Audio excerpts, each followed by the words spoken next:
Hi, my name's Alistair Chapman, and in this video I'm going to take a look at this RGBlink Mini ISO vision mixer. Now this is a 5-input switcher and it's an all-in-one unit, so you have everything that you need in the one unit. You have an LCD screen, which is a touch screen here on the front. You have your 4 SDI inputs here, and there's also 4 HDMI inputs on the back.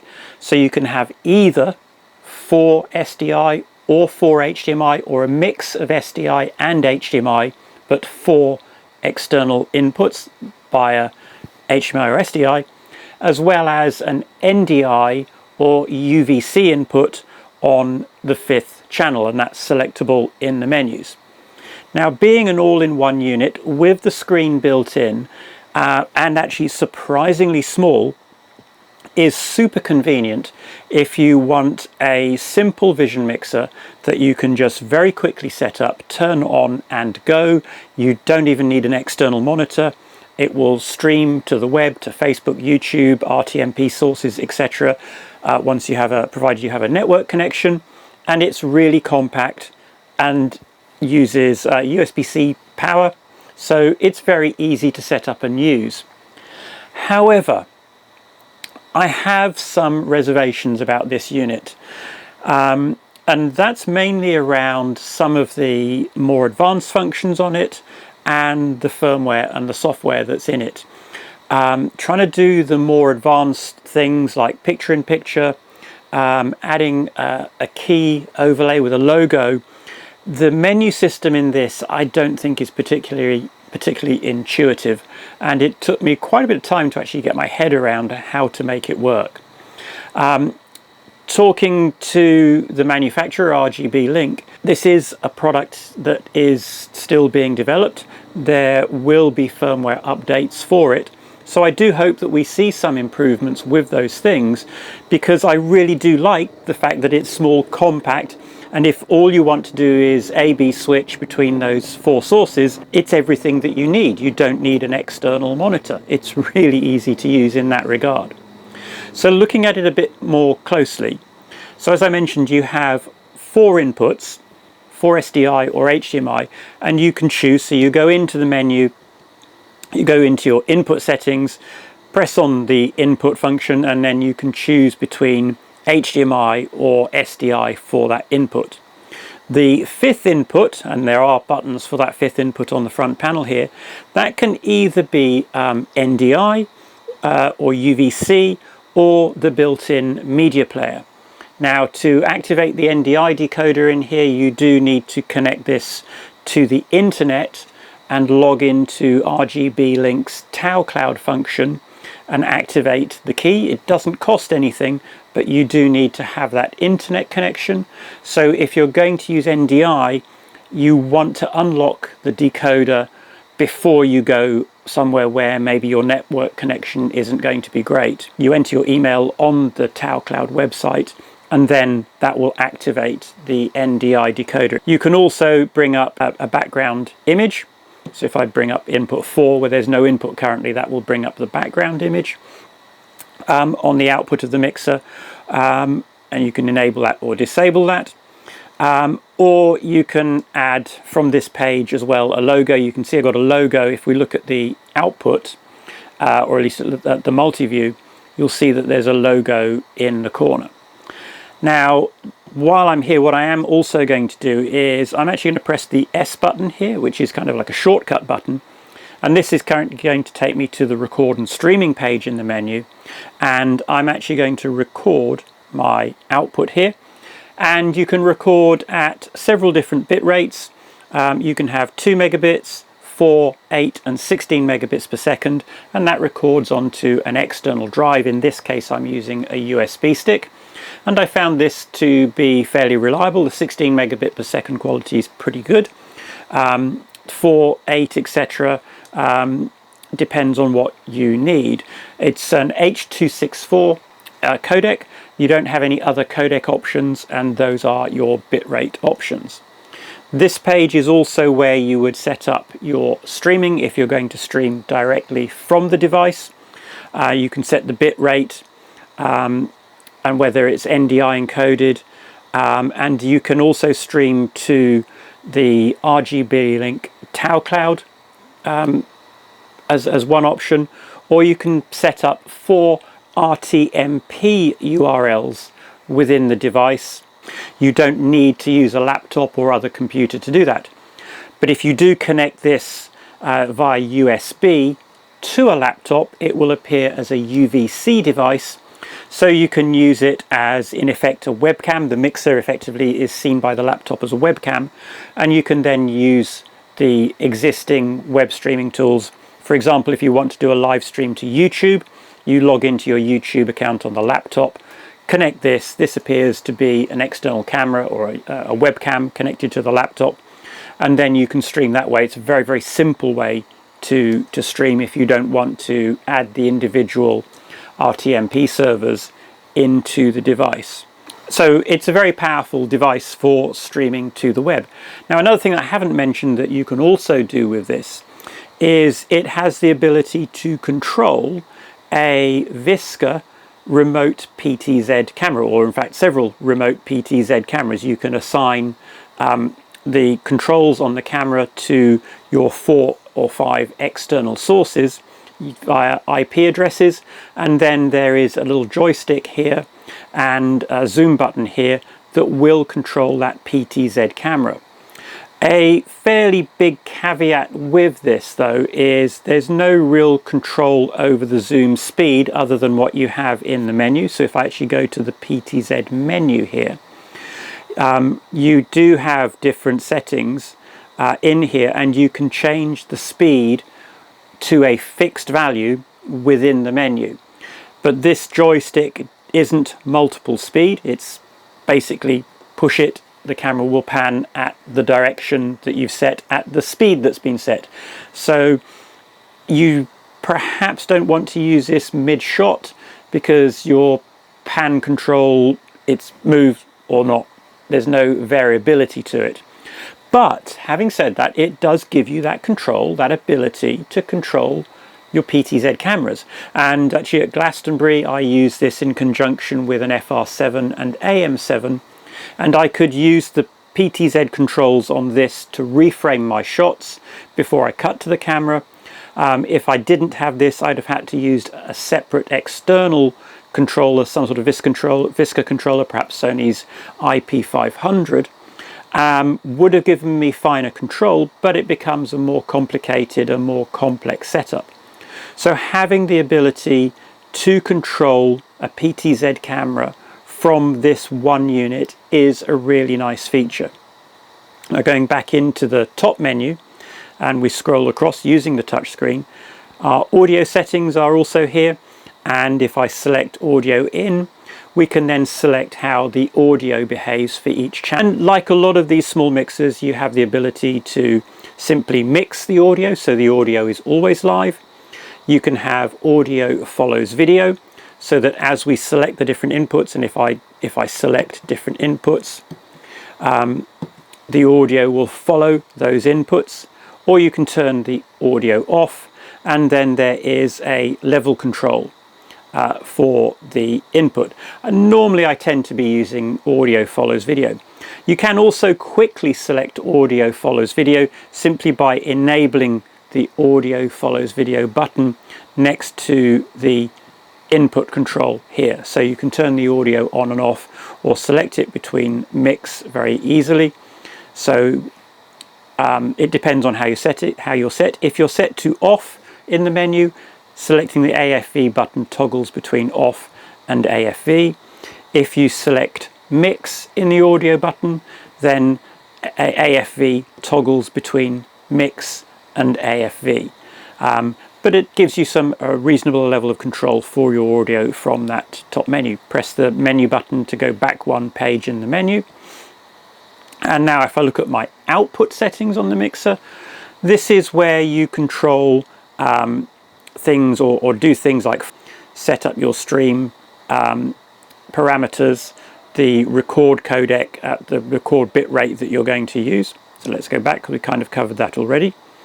This menu here, the views page, This is a really important page because within this page you can save different snapshots of your mixer's output.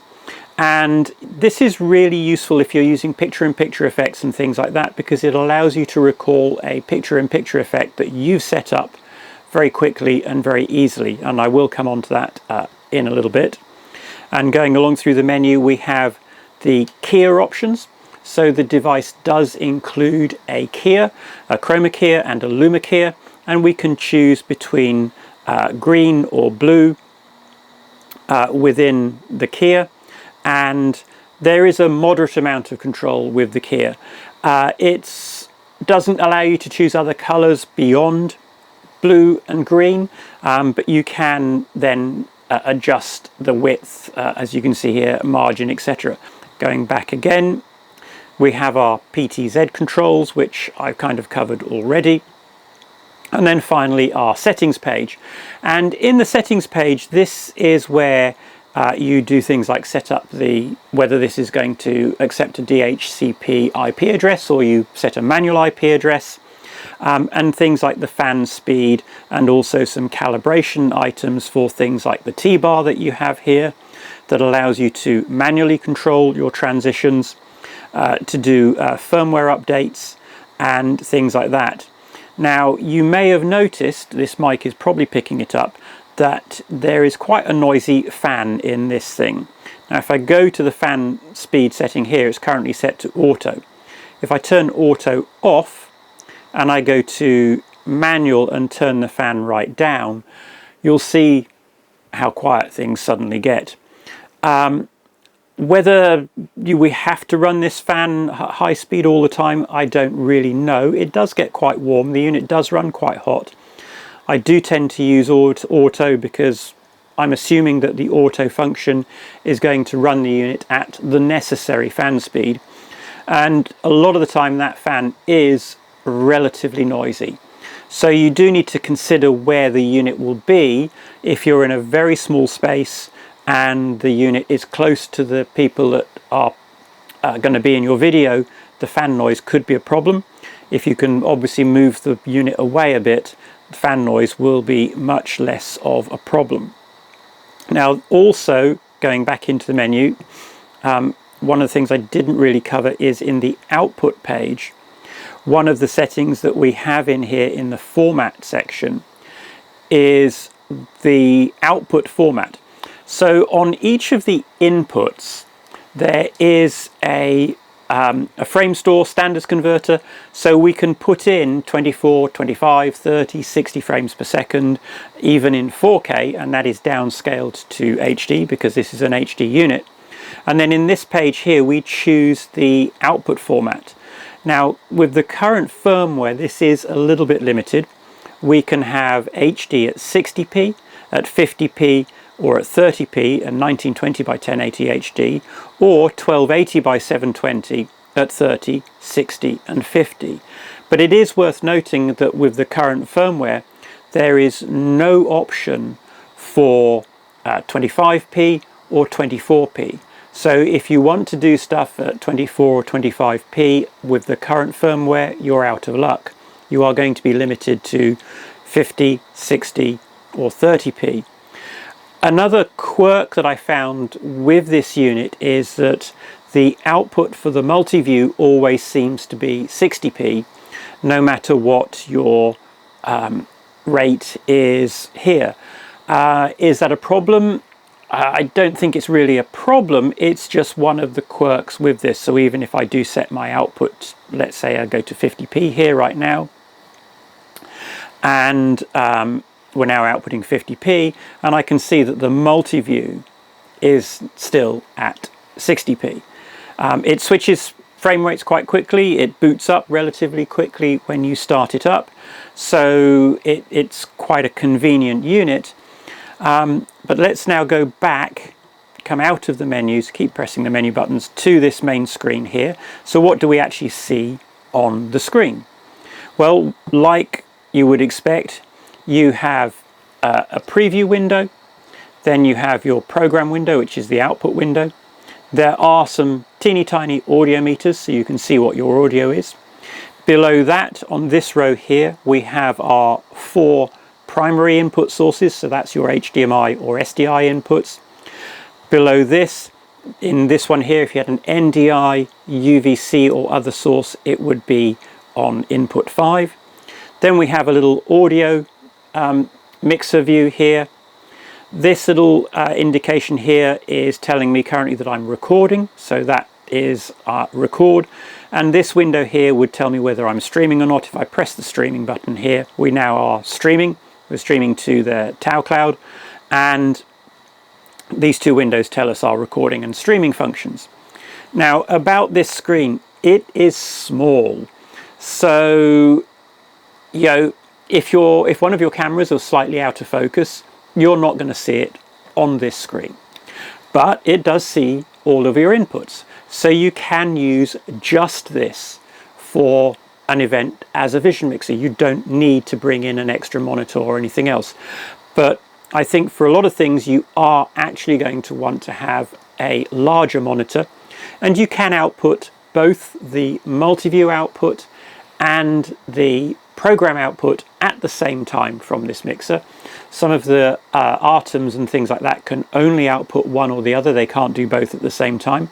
So you do at least have that flexibility to output both the program output and the multi-view to a larger monitor if you want. And right now I'm actually outputting the multi-view to a little recorder here, just so I can use that in this video, so I can cut in the multi-view output. You can see what I'm looking at. Now the menus, when we're using the menus, they do not appear on the multi-view output. They only appear on this screen. But the menus are easy enough to see on this screen, and the touch screen is responsive and does work very well. Now let's get into some of the more advanced things. So currently, right now, I have simple press cut to cut between my sources. I can press auto to do a mix. If I can use the shortcut button. If I press the S button, I go into this effects page here, and I can choose between what happens when I press auto. So I can have a cut. I can do, let's do a slide. So now the image slides. I can do a push up, and I can do various wipe effects. Very quick, very easy to change all of those things, but you do need to go into the menu to do it. But it is simple to do. This S button takes you straight there. Now, if I want to do something more advanced, I'm going to come out of everything else like a picture-in-picture effect. This is where this unit gets really fiddly, and frankly, I find it a little bit confusing to use. So you can see at the moment, there's 2 buttons here. There's an A and a B button. And what that is that the unit effectively has the A bus, which is your normal A-B vision mixing here. So when only this A is flashing, it works like pretty much any other vision mixer. I select my preview. It's going to be a background image because there's nothing on that input at the moment. And then I can cut between that. I can press auto to do a mix or effect, or I can use the little slider bar to do a mix, and I can actually stop halfway if I want. That's pretty much the same as every other mixer. Now, one of the things with it, there is actually a built-in web interface. So I'm just going to go into my tablet here, and now we can see the web interface that's built into the device. And we have some extra controls over the device in this web interface. I don't like this web interface because there are things in here. For example, if I go into settings, in this page of this menu, you can see that 1080-24 is listed, but the device doesn't do that. I've selected it, nothing changes on the device. So this web application doesn't currently seem to work the way I would expect it to.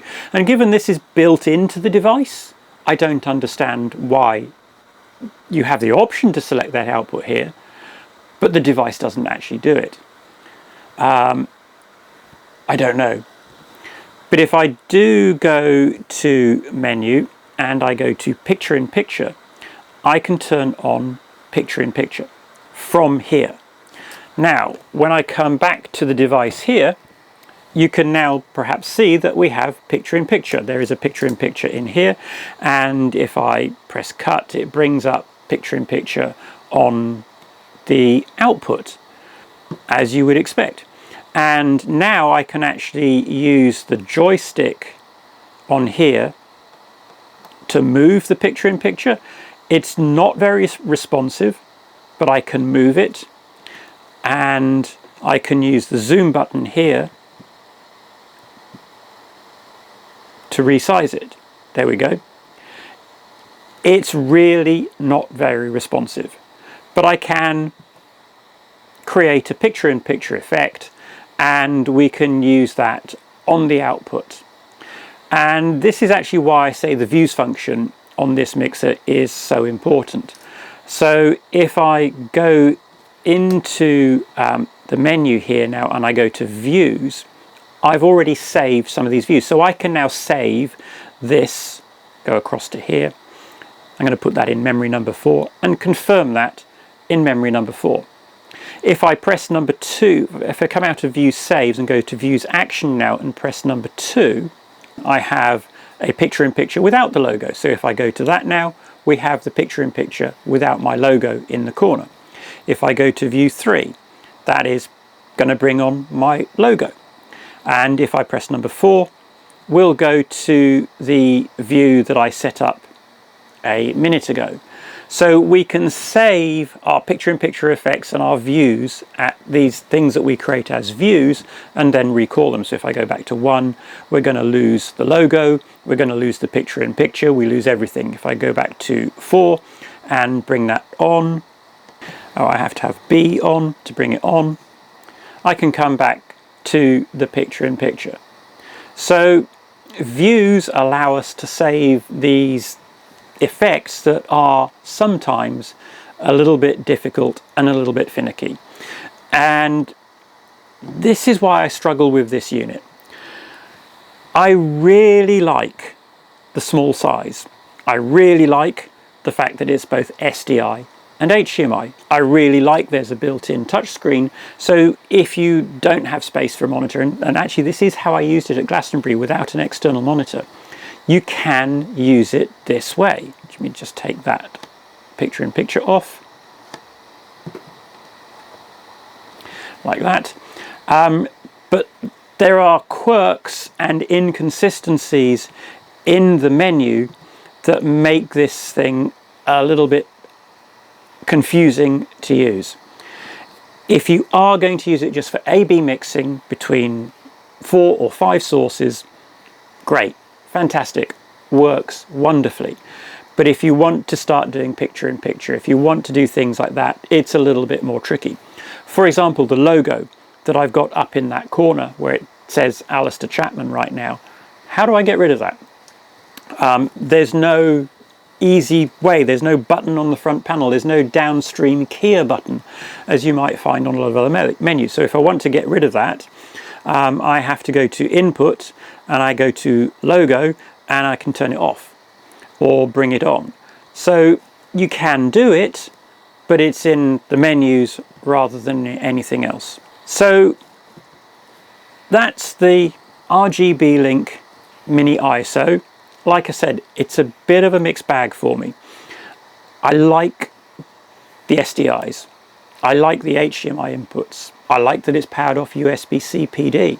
I like that you can have both multi-view and program out on HDMI at the same time. I like that you can record to a memory stick and stream to 4 places at once with one unit, and of course control PTZ cameras with it. I think we have to think about how much it costs. It's quite reasonably priced actually for those functions, and just as an A/B vision mixer, it's perfectly acceptable. But I think the firmware, the software needs some work. It's not immediately intuitive. There's a bit of a disconnect between the web app and what the device actually does. So I hope that RGBlink will improve the firmware, and perhaps if they can improve the firmware, this will become even better than it already is. If you want to do a lot of picture-in-picture effects and things like that, I think it's a little bit limited because it's a little tricky to use. So would I buy it? It's a big maybe from me, I'm afraid. Oh, one last thing, and this is a weird one. It supports DHCP on the inputs. Now what that means is actually you can plug this into a DVD player or something like that that requires DHCP. So DHCP is copy protection for recorded media, for streaming and things like that. I could plug this into a satellite TV box, for example, and because this has DHCP, the satellite TV box will output to this. And you can record from that satellite TV box. Unusual. Most other external recording devices don't support DHCP, but this does. Go figure. And I'll leave you with that to think about. Thank you for watching.